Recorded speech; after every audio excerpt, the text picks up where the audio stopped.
महाराष्ट्रात काही वर्षांपूर्वी उद्धव ठाकरे आणि शरद पवार यांच्यासोबत जे काही घडलं होतं अगदी तसंच आणि तितकंच धक्कादायक राजकीय नाट्य आता पश्चिम बंगालमध्ये ममता बॅनर्जी यांच्यासोबत घडताना दिसत आहे। देशाच्या राजकारणात फायर ब्रँड नेत्या म्हणून ओळखल्या जाणाऱ्या ममता बॅनर्जी यांना त्यांच्याच बालेकिल्ल्यात सर्वात मोठा राजकीय धक्का बसला असून तृणमूल काँग्रेस म्हणजेच टीएमसी पक्ष फुटीच्या उंबरठ्यावर उभा राहिला आहे।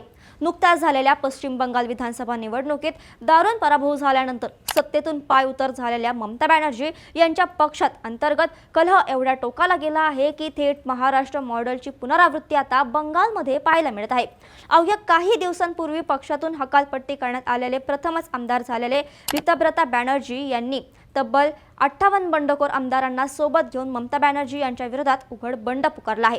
विधानसभेत 80 जागा जिंकणारा टीएमसीच्या तब्बल 58 आमदारांनी 3 जून रोजी विधानसभा अध्यक्ष रतींद्र बोस यांची भेट घेऊन रितब्रता बॅनर्जी यांना आपल्या विधिमंडळ पक्षाचे नेते म्हणजेच नवे विरोधी पक्ष नेते म्हणून घोषित केला आहे। या 58 आमदारांच्या बंडामुळे ममता बॅनर्जी यांच्याकडे आता केवळ 22 आमदार उरले असून संख्याबळाचा हा खेळ अचानक बदलला आहे। विशेष म्हणजे या बंडखोर गटाने विधानसभा अध्यक्षांना दिलेल्या पत्रात ममता बॅनर्जी यांनाच पक्षाध्यक्ष मानले असले तरी त्यांनी ममतांचे पुतणे अभिषेक बॅनर्जी यांचे नेतृत्व आणि हुकुमशाही पूर्णपणे फेटाळून लावली आहे। पश्चिम बंगालमधील टीएमसीचा हा गट एका रात्रीत कसा ढासळला आणि पहिल्यांदाच आमदार झालेल्या नेत्यांनी ममता बॅनर्जींना कसं धोबीपछाड दिलं याची संपूर्ण इनसाइड स्टोरी आज आपण या व्हिडिओच्या माध्यमातून समजून घेणार आहोत। नमस्कार, मी मृदुला आणि तुम्ही पाहताय थोडक्यात। पश्चिम बंगालमध्ये झालेल्या या ऐतिहासिक सत्यानाट्याची ठिणगी विरोधी पक्षनेतेपदाच्या निवडीवरून पडली। ममता बॅनर्जी यांचे पुतणे आणि पक्षाचे राष्ट्रीय सरचिटणीस अभिषेक बॅनर्जी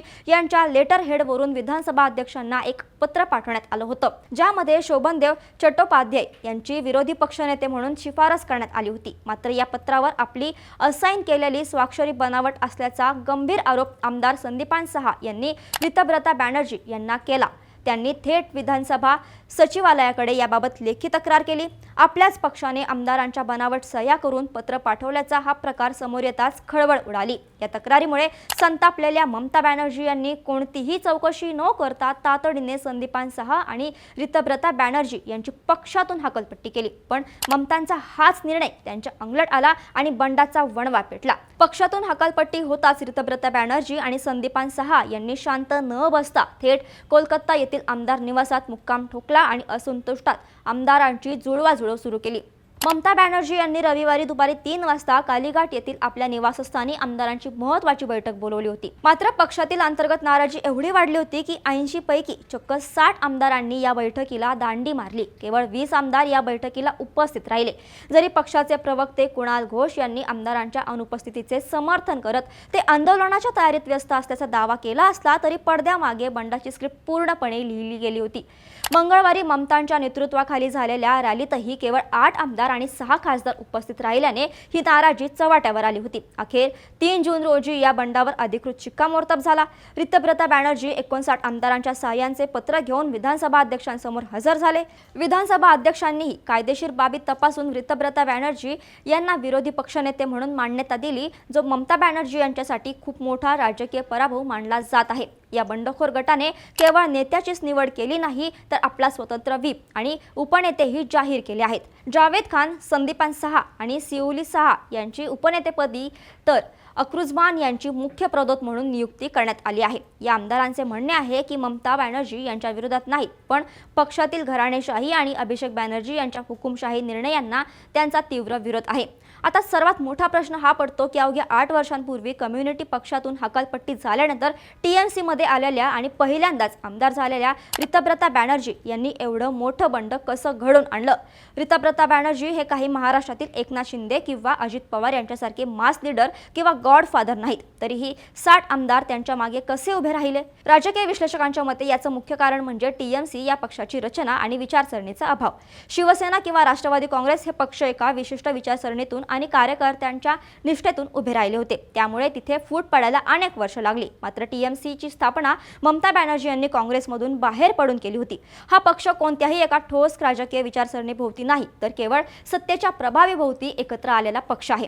गेली 3 टर्म बंगालमध्येच सत्तेत असल्यामुळे अनेक नेते केवळ सत्तेच्या मोहाने आणि अधिकारांसाठी टीएमसी मध्ये टिकून होते, पण विधानसभा निवडणुकीत पक्षाचा दारुण पराभव होताच हा सत्तेचा डिंक सुटला.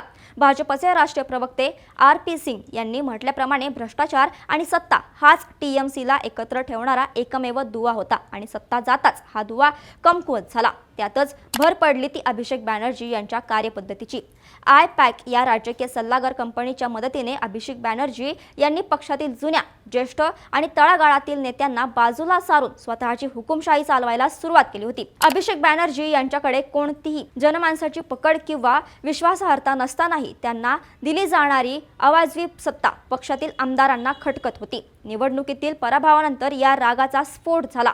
या अभूतपूर्व बंडखोरीमुळे गांगरलेल्या ममता बॅनर्जी यांनी डॅमेज कंट्रोल करण्यासाठी तातडीने पावले उचलत बुधवारी टीएमसीच्या सर्व राज्य समित्या आणि संलग्न संघटना तडकाफडकी बरखास्त केल्या आहेत. आता पक्ष संघटनेची नव्याने पुनर्रचना केली जाणार असली तरी गेलेले 58 आमदार परत आणणे ममतांसाठी अशक्य प्राय बनले आहे. या बंडखोर गटाने ममता बॅनर्जी यांच्या समोर एक मोठी कोंडी निर्माण केली आहे.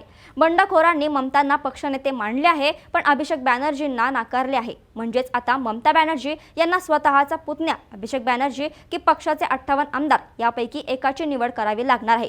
पश्चिम बंगालच्या राजकारणात झालेला हा सत्तापालट आणि टीएमसी मधील ही ऐतिहासिक फूट आगामी काळातील राष्ट्रीय राजकारणाला कोणती नवी दिशा देणार हे पाहणं अत्यंत महत्त्वाचं ठरेल. याबद्दल तुम्हाला काय वाटतं आम्हाला कमेंट्समध्ये नक्की सांगा आणि अशाच राजकीय घडामोडी जाणून घेण्यासाठी थोडक्यातला आताच फॉलो आणि सबस्क्राईब करायला विसरू नका.